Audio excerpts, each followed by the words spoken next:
Hari ini kita mau bahas soal satu masalah yang paling penting, bukan masalah ya, satu kasus dalam bekerja sehari-hari, terutama buat orang marketing.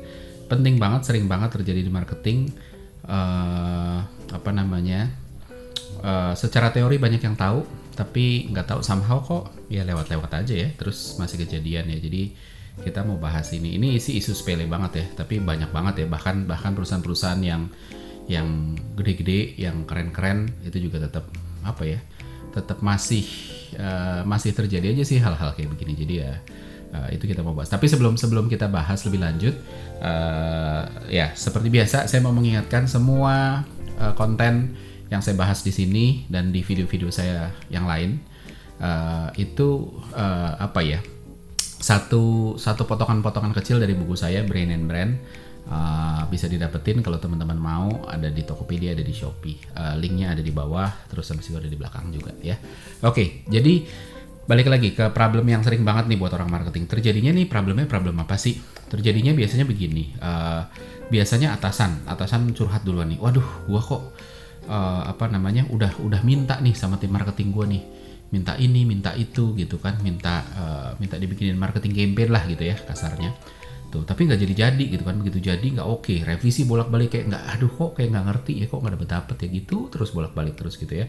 Nah sementara buat bawahannya, terutama bawahan-bawahan yang nggak terlalu berpengalaman ya, walaupun nggak terbatas ke yang nggak berpengalaman aja, tapi semua juga itu suka ngomong kayak gue nggak ngerti bos gue deh, dia minta kerjaan gitu ya, minta bikinin marketing campaign, udah dikerjain sesuai maunya, kita present gitu kan, nggak puas-puas direvisi lagi, inilah itu lagi, gonta-ganti, direction lagi lebih parahnya gitu ya. Jadi kadang-kadang kemana gitu ya. Nah ini pasti banyak banget di sini yang sering banget ngerasain itu, diminta sesuatu, minta terutama ya simpelnya bikin marketing campaign, tapi udah dibikinin tapi kok nggak kena gitu, nggak pas-pas gitu ya, berubah terus gitu ya. Nah yang sebenarnya terjadi apa?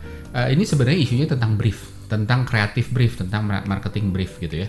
Banyak yang tahu, tapi nggak banyak yang benar-benar tahu bikin brief yang proper, yang benar kayak apa.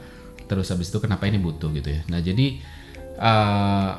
itu dia kasus-kasus ini sering terjadi ketika awalnya briefnya nggak cukup spesifik gitu ya. Kalau yang ngerjain belum pengalaman ya dikerjain aja, ya udah kerjain aja.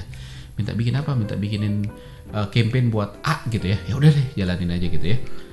Sesuai interpretasinya dia gitu kan, dan kalau ada revisinya juga nggak spesifik gitu ya, directionnya nggak clear, kayak aduh nih kayaknya belum oke ya gitu ya. Jadi kurang lebih kayak gitu.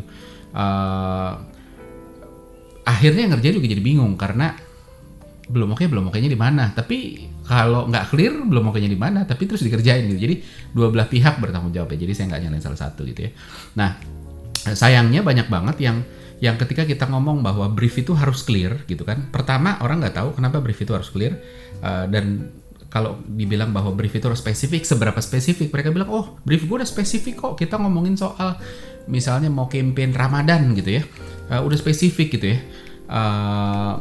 Ya tapi ya itu tadi gitu ya, selevel spesifik apa sih yang ini ngebantu. Dan lebih parah lagi, begitu revisi seringkali dibelokin. Tadinya ya misalnya mintanya campaign Ramadan, terus habis itu dibelokin kemana dan sebagainya. Jadi feedback pun juga harus clear ya, harus jelas ketika nggak oke, apanya yang nggak oke, apanya yang oke, dan lain sebagainya gitu. Nah jadi kalau analoginya ya, saya suka analogi ya. Kalau ngomongin analogi itu, kalau kita bilang oh gue mau makan enak gitu ya, ngomong sama temen, terus temennya, oh yaudah gue kasih sate aja gimana gitu kan.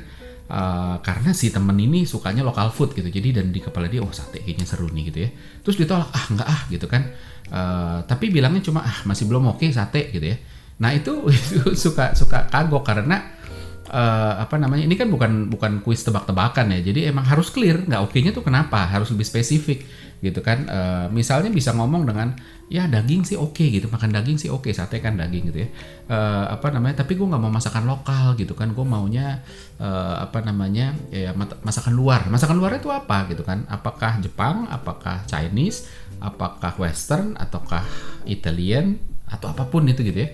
Terus habis itu berkuah atau enggak, karbo apa enggak, dan lain sebagainya. Jadi kita harus spesifik juga ketika kasih kasih feedback. Nah, tapi gimana mau kasih feedback secara spesifik kalau briefnya nggak clear gitu. Makanya hari ini kita ngomongin soal brief ya. Nah, kita langsung ngomongin ke contoh nyata aja ya. Kalau ngomongin contoh nyata, contoh yang salah tuh apa sih? Bilang bahwa tolong bikinin iklan dong buat Ramadan misalnya, iklan buat Ramadan gitu. Kenapa salah? Karena Ramadan sebenarnya agak spesifik sih Ramadan ya. Ketimbang yuk brand kita kayaknya udah harus beriklan. Oh, itu lebih parah lagi ya. Beriklannya lu mau ambil dari angle mana gitu kan. Tapi goalnya apa? Angle-nya gimana dan sebagainya gitu. Itu pertanyaannya. Nah, yang benar tuh gimana sih gitu. Jadi format kreatif brief banyak bisa di googling gitu ya.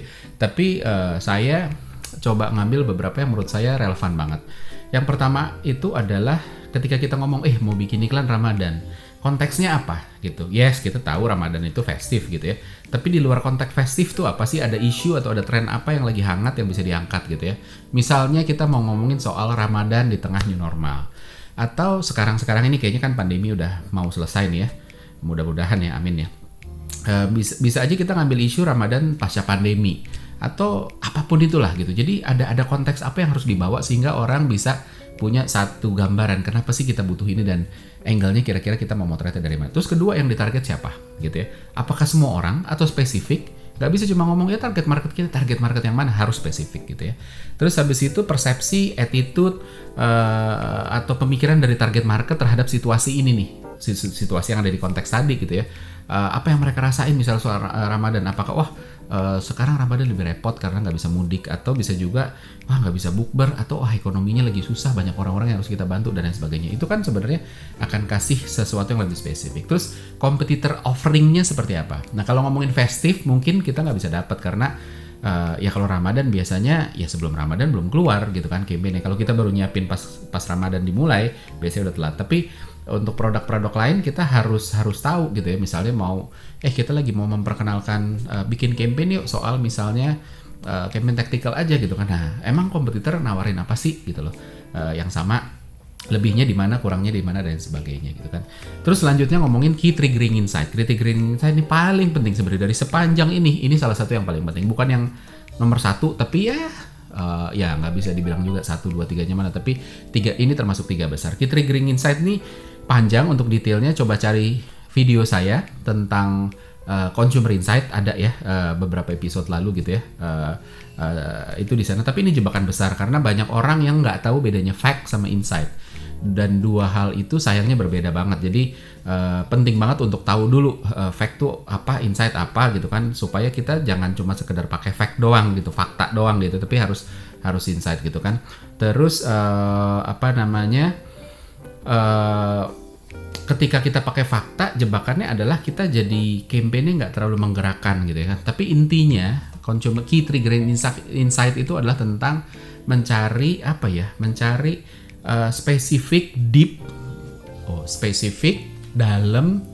spesifik consumer dissonance yang dalam. Jadi spesifik deep consumer dissonance. Apa sih consumer dissonance? Lengkapnya lihat sana. Tapi intinya adalah sesuatu yang orang pengen lihat, orang pengen lakuin, orang yang pengen punya kepengenan tapi keganjal. Yang kalau ini diselesaikan orang akan bilang, nah ini dia nih gitu loh. So itu tentang consumer insight. Terus habis itu single message-nya. Nah ini juga jebakan lagi yang kedua. Karena banyak orang yang maunya macam-macam. Oh, kita harus ngomongin Ramadan, kita ngomongin promo kita ini, kita ngomongin terbatas, kita ngomongin feature-nya, kita ngomongin dan lain sebagainya gitu ya. Kebanyakan terus habis itu orang juga jadi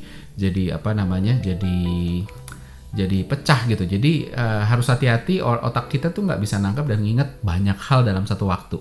Rumusnya tuh sebenarnya 7 plus minus 2 ya. Jadi antara 5 sampai 9. Itu working memory ya. Nah, ini kan bukan cuma working memory, ini lebih dalam dari working memory, dan ini exposure-nya belum tentu tinggi, sehingga penting banget untuk ngejagain supaya ini nggak terlalu banyak yang diomongin gitu kan. Misal contoh gitu ya, kalau key single message-nya apa sih? Misalnya adalah mau ngomongin pandemi dan berbagai efek sampingnya, itu sebenarnya bukan halangan untuk berbuat baik misalnya. Nah, itu salah satu single message-nya gitu kan. Jadi nggak usah spesifik gitu ya, apa namanya, berbuat baik mah berbuat baik aja, nggak ada halangan kok, kurang lebih kayak gitu ya. Nah jadi penting banget apa namanya, untuk discuss dan ngabisin waktu di sini di depan gitu ya. Single message-nya apa, jangan proses ke belakang dulu, karena kalau ininya belum clear nanti kita jalan ke belakang, kebongkar-bongkar deh nanti, katanya mau ngomongin ini kok jadi kesana dan lain sebagainya gitu ya. Nah terus habis itu yang selanjutnya, ini juga hal yang penting juga, itu desired respon. Apa sih ekspektasi dari respon yang kita harapkan ketika target audience ngelihat soal iklan gini? Apakah habis itu sekedar orang jadi positif, punya persepsi positif tentang brand kita, atau orang bahkan sampai kalau gitu gue pakai produk ini aja karena ini cocok banget nih buat Ramadan nih, ini bisa menyelesaikan problem gue berpuasa atau apapun itu gitu ya. Tuh, terus habis itu reason to believe-nya apa gitu, reason to believe dari offer kita. Jadi ini sanity check aja sebenarnya gitu ya, bahwa apa namanya, kita tuh nggak bisa klaim sesuatu yang kita nggak bisa klaim. Jadi iklan itu tuh nggak boleh bohong. That's why makanya RTB-nya apa. Selanjutnya ada tone and manner. Tone and manner lebih ke gaya komunikasinya. Mau apa, mau fun, mau lucu, mau touchy gitu ya, mau serius gitu, mau berwibawa, mau apa. Terus do and don'ts, apa yang boleh, apa yang nggak boleh. Terus habis itu reference gitu, kumpulin referensi sebanyak-banyaknya, baik yang oke nih, referensi yang oke nih, yang ini jangan ya, ini banyak yang ngelakuin tapi jangan ya gitu misalnya. Terus habis itu deliverables-nya, outputnya seperti apa sih gitu kan, apa yang diharapin, materinya apa, dan terakhir media and channel gitu. Jadi banyak banget ya checklistnya.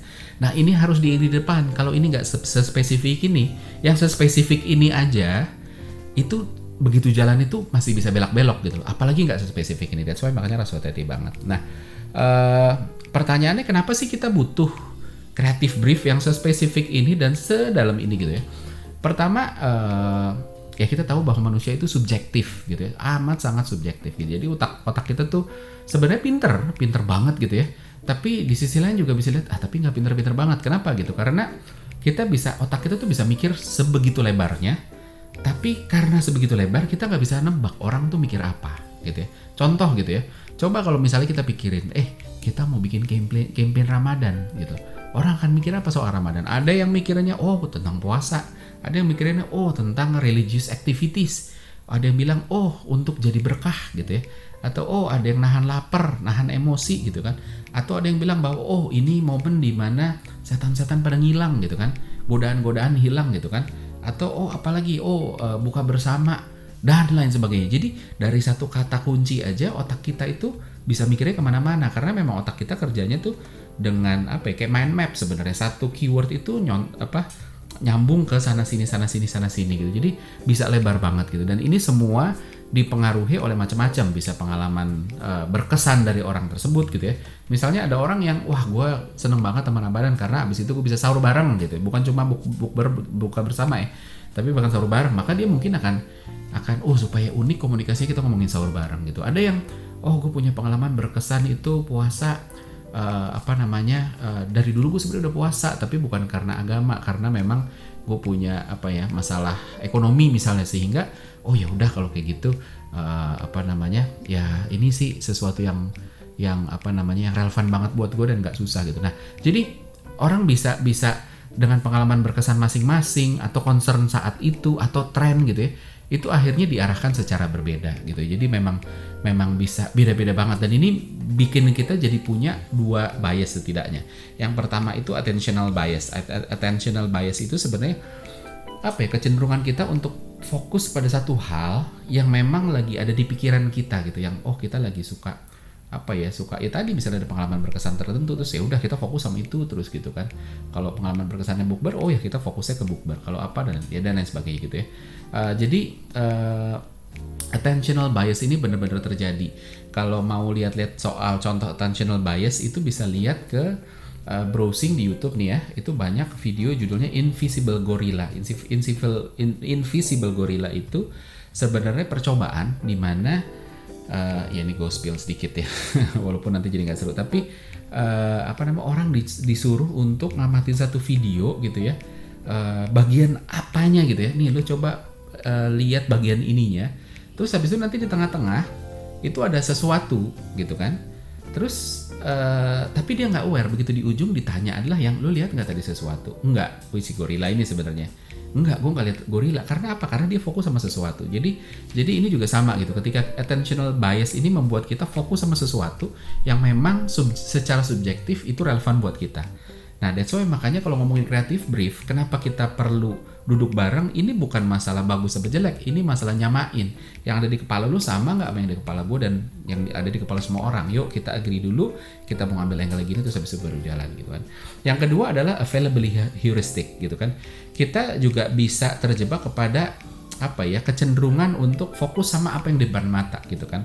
Kalau misalnya apa namanya, contoh ya, ini contoh ngada-ngada aja ya, misalnya lagi diskusi, oh nanti adegan apa, tapi kita brainstormnya tuh di Starbucks misalnya, terus habis itu oh adegan minum kopi aja pas buka bareng misalnya, atau apapun itu gitu ya. Nah, kenapa? Karena ya kita lagi di Starbucks terus ada sesuatu yang jelas di depan mata sehingga itu men-trigger untuk jadi ide gitu. Jadi itu availability heuristic. Tapi nggak cuma sebatas ide itu aja, tapi apapun gitu. Jadi kita cenderung untuk ngedorong atau terpriming ke sesuatu yang memang ada di depan mata gitu. Jadi bahaya banget, dan that's why makanya butuh untuk nyatuin ini gitu ya. Terus yang kedua adalah selain subjectivity, sebenarnya kalau kita ngomongin communication, termasuk marketing communication, bikin iklan dan sebagainya, bikin campaign, itu adalah tentang framing gitu kan. Dan framing ini kan sebenarnya cuma opsi gitu kan. Kalau kita ngeliat satu objek, framingnya bisa dari mana-mana gitu kan. Dan ini nggak salah gitu ya. Sama kayak kita ngomong gajah tuh apa sih? Oh gajah tuh kaki. Oh batang yang besar, which itu kaki gitu ya. Oh enggak, yang lain bilang gajah itu badan gede gitu kan, karena dia pegang badannya. Oh enggak, gajah itu adalah sesuatu yang kayak selang panjang, which dia pegang misalnya belalainya. Jadi ini masalah framing yang berbeda-beda karena experience yang berbeda-beda. Dan tugasnya creative brief ini untuk nyamain itu dia gitu kan. Untuk nyamain sesuatu sehingga bisa clear, dan untuk kita bisa nyamain itu kita butuh constraint. Constraint apa sih? Batasan gitu ya. Batasannya apa? Batasannya bisa goal, bisa insight, bisa apapun gitu kan. Dan tanpa constraint ini jadi susah untuk punya justifikasi yang fair. Untuk ketika nanti idenya keluar, kita bisa ngelihat bahwa oh ini nggak oke. Kenapa? Karena kemarin goalnya ini, konteksnya ini, framingnya ini. Kalau kita cuma bilang bikin iklan Ramadan, terus habis itu besok datangnya adalah misalnya ibu-ibu kasidahan, video ibu-ibu kasidahan, kok nggak oke ya gitu. Terus yang oke kayak apa gitu kan? Kemarin kan lu cuma bikin Ramadan, ini kan ya Ramadan juga. Jadi ide nggak bisa dibawa sampai ke sebebas itu, akhirnya nanti jadi susah gitu. Jadi dan pada akhirnya buang waktu. Nah, kesimpulannya apa? Kesimpulannya pertama adalah sebagai leader, ini tanggung jawabnya leader dalam level apapun ya. Mau orang nomor 1 di perusahaan, mau CMO, mau CEO, mau COO, mau marketing director, mau apapun gitu ya, untuk bisa kasih direction yang spesifik. Itu tanggung jawabnya, itu pertama. Dan harus komit. Nah, punya direction terus komit sama direction itu. Oke, kalau directionnya begitu, besok di tengah jalan lu jangan ganti direction ya. Besok jangan terus habis kayaknya bagusan kesini aja deh. Kan gua kan ngerjain kerjaan berdasarkan direction lo gitu ya. Kecuali kalau bisa ditambah waktu gitu ya. Tapi dikasih waktu tambahan pun juga tetap secara etika nggak oke gitu ya. Nah, begitu juga nanti ketika kasih feedback juga harus clear. Kemarin kan directionnya begini, jadi yuk kita jalannya ke sini yuk gitu kan. Jadi justifikasi ide bagus apa enggak itu dilihat dari apakah ini clear dengan sesuai sejalan dengan direction yang di depan. Nah, as a team member gimana? Yang pertama harus minta brief detail yang lengkap gitu ya. Jadi team member juga jangan diem aja dapat brief terus diem aja, tagih gitu kan. Mana briefnya? Gua nggak cukup clear sama ini gitu. Yang kedua adalah kalau belum ada bikin sendiri, terus habis itu ajakin. Ya nggak sendiri bener ya, maksudnya ya tanpa si leader, terus habis itu ya kalau bisa sama leader bagus, tapi habis itu minta nih oke nggak kita jalan begini gitu ya.